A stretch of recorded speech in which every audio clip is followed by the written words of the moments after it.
It's film theory, but every time MatPat makes a cringy joke, it gets faster. Just like the B-movie memes, which are 2017's most unbelievable trend. But for me, no meme is too strange, no internet trend too dumb. When it comes to exploring the dankest of memes, you might say, we are number one. So today we're looking at a meme that's gonna require a lot of math. More than just a little dabble, do ya?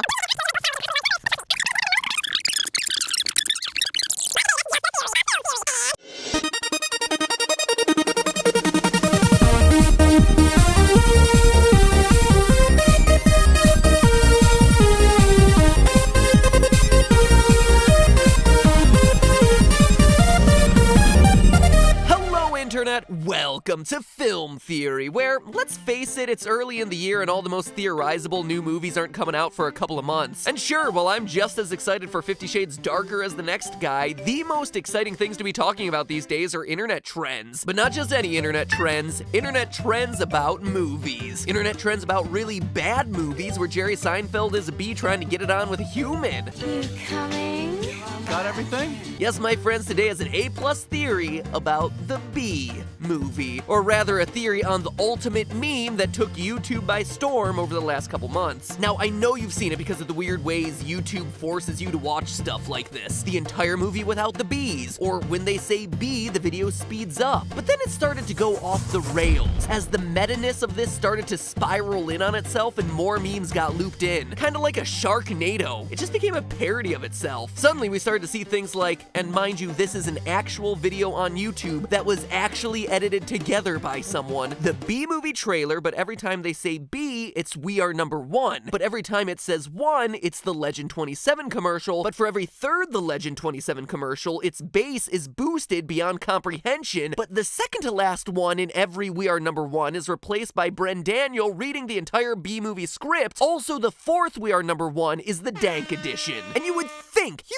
think that this is all just for the lols, but no, this is an actual 8-hour, 47-minute movie where the channel Dr. Scrubbington edited together exactly that. Based on those rules, B-movie, We Are Number One, the Legend 27, all in one. We've got a bingo! We've got a meme bingo over here! Bingo! The only thing it's missing is bottle flipping a dab in Harambe. So, of course, leave it to the good readers of dank memes and Reddit to take this already absurd trend and blow it absolutely out of proportion. In an effort to take this to the absolute max, they created the ultimate B-movie mod, and I quote, 1, the entire Ice Age pentology, but every syllable is replaced with the entire Toy Story trilogy. But 2, every second that the color green is in frame, it's replaced with every video ever uploaded onto YouTube. But 3, for every 10 seconds, every episode of The Simpsons plays. But 4, every word with a vowel is replaced with the B-movie. But 5, every time a bee is shown, it's replaced with every episode of SpongeBob played backwards. Stupid? Of course it is. Funny? Well, I thought so. But what really got me was that in the picture, they have this huge number for the runtime in there for comedic effect. And after I gave this post one enormously sarcastic eye roll, it got me thinking, how long would this video actually be? It seems like an impossible question. I mean, look at some of the things you have to solve for. But impossible is my middle name. Matthew Robert Danger Impossible Patrick. And sure, there are some answers online in these Reddit threads, but I did the math and they are completely wrong. So just like a Lannister always pays his debts, so too does a theorist always show his work. And today is dedicated to determining the length of the longest, memeiest video ever conceived. Sharpen those number 2 pencils for some of the dankest math you've ever seen. So right now you might be reacting like this guy. Algorithms!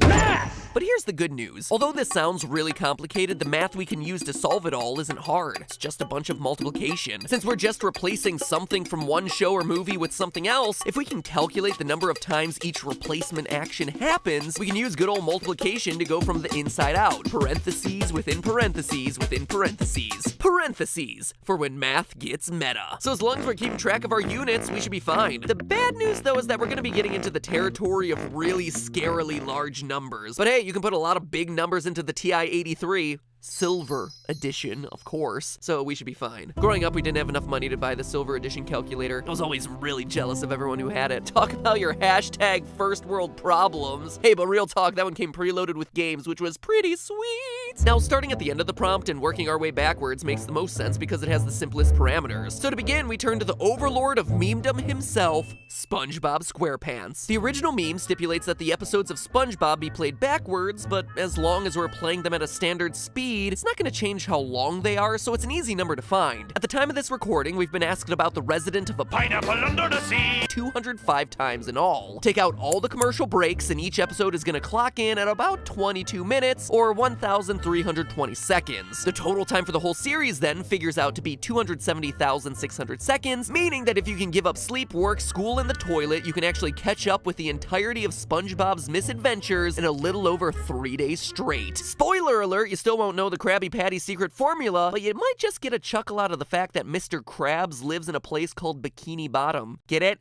Krabs? Bikini Bottom? Edgy. The kind of smelly smell. The smelly smell that smells smelly. And sure, only 3 days might sound like we're getting off to a slow start, but remember, that's 3 solid days of SpongeBob for every single instance of the other rules. So are you ready for more math? I'm ready.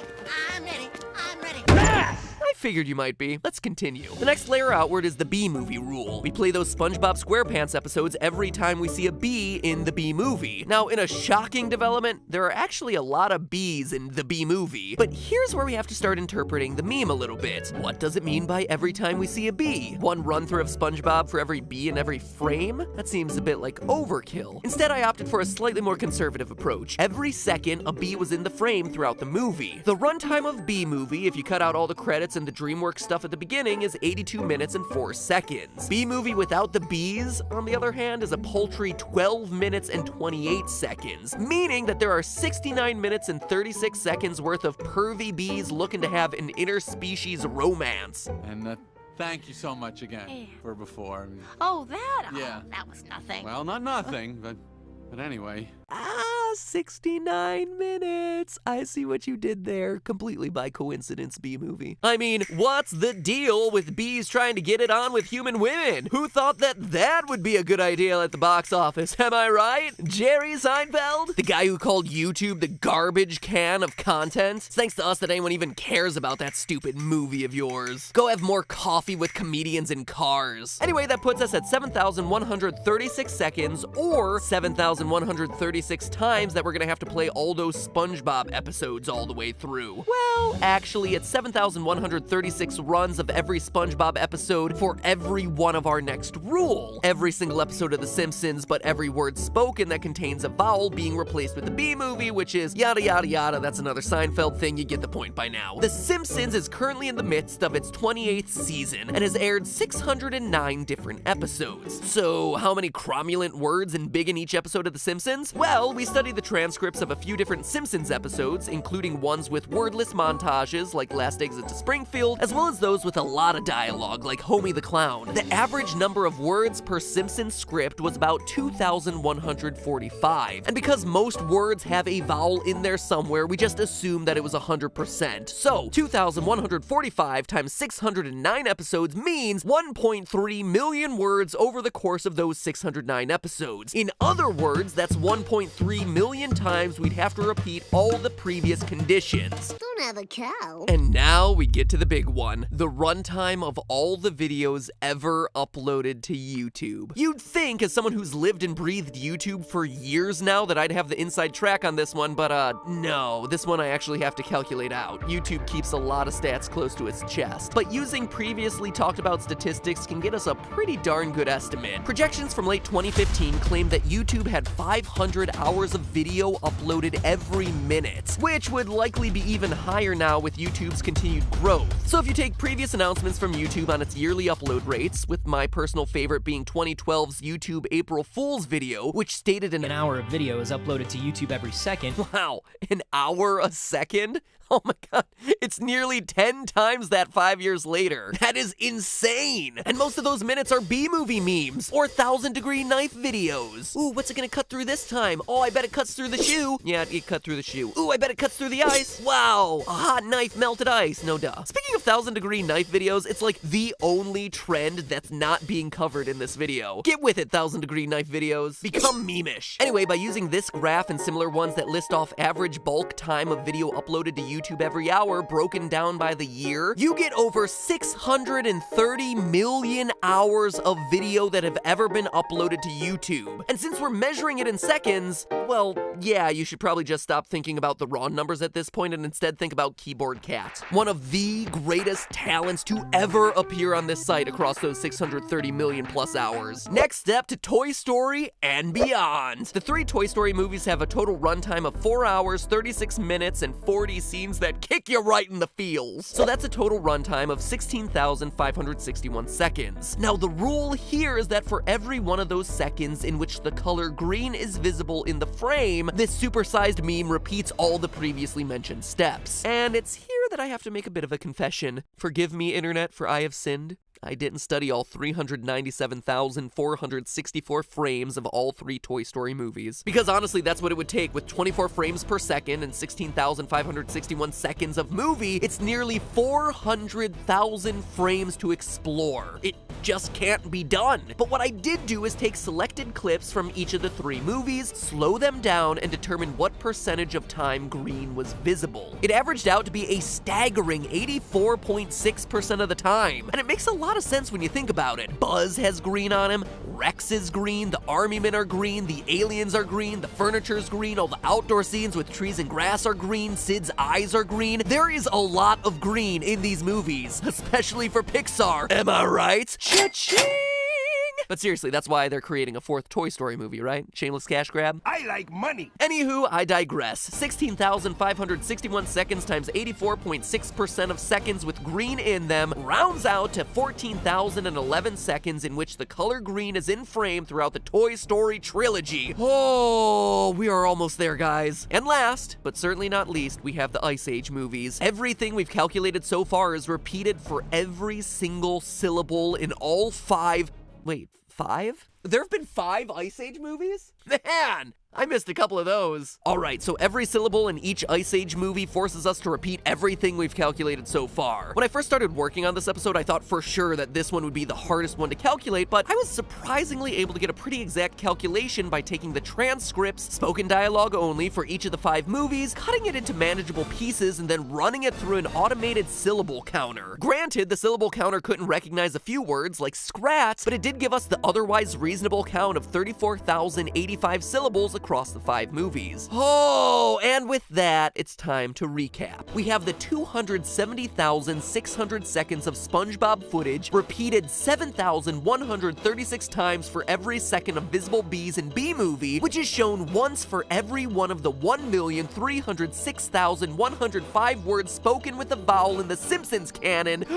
Ay, caramba! Which is then repeated every 10 seconds of the 630,720,000 hours of video that have ever been uploaded to YouTube, which rolls 14,011 times due to the green seconds in Toy Story 1, 2, and 3, which all plays once for every single one of the 34,085 syllables in the Ice Age pentology. Make sure that you've converted it all to seconds, multiplied it all the way through, then convert it to years, and we get the drum roll worthy number of...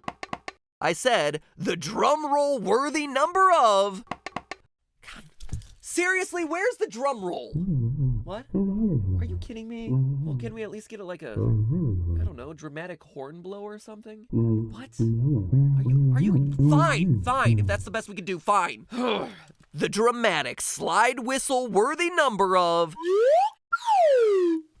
8 octillion, 672 septillion, 127 sextillion, 482 quintillion years. Or just about 8.5 octillion years if you round down. Now, if you're like me, you hear a number like that and you're like, what the heck does that mean? And yeah, when you're talking about numbers this huge, it's really hard to wrap your head around. So let's look at this giant number from a couple different angles. First, it's worth noting that Earth, as a planet, has been around a little bit more than 4.5 billion years. And the whole universe, about 13.7 billion years. Now, billion and octillion might both sound like impossibly large numbers, but trust me, octillions are way bigger. If you started playing this video from the moment the Big Bang occurred straight through to today, you would be less than 1% of the way through the YouTube videos, which would mean that you're on the first second of Toy Story and the first spoken syllable of Ice Age. Remember that there are 34,000 syllables of Ice Age to get through, and it took us from the Big Bang to now, and we're still only on the first one. Scientists estimate that the sun will explode in the next 4 to 5 billion years, taking Earth with it. So by the time the planet Earth ceases to exist, this video would still be going on. This is also around the time that the universe is supposed to die via heat death, so time and space will come to an end, but bad movie memes will outlive us all. So how do you illustrate a length of time that's truly longer than the lifespan of the universe? What is the best way to convey to you how long this video is? Let me put it this way. Let's say that we set up a race where one person sets out to watch this video from start to finish, and another person puts all of Earth's water into one giant eyedropper, and then tries to refill all those bodies of water 1 drop or 1 milliliter at a time. The person with the giant eyedropper would still win if they only put in 1 drop, 1 milliliter of water every 5,000 years. Ever tried to fill an ocean with an eyedropper? 1 drop every 5,000 years? It is gonna take a while. And don't even get me started on how long that damn video would take to buffer. But hey, that's just a theory. A film theory. And cut.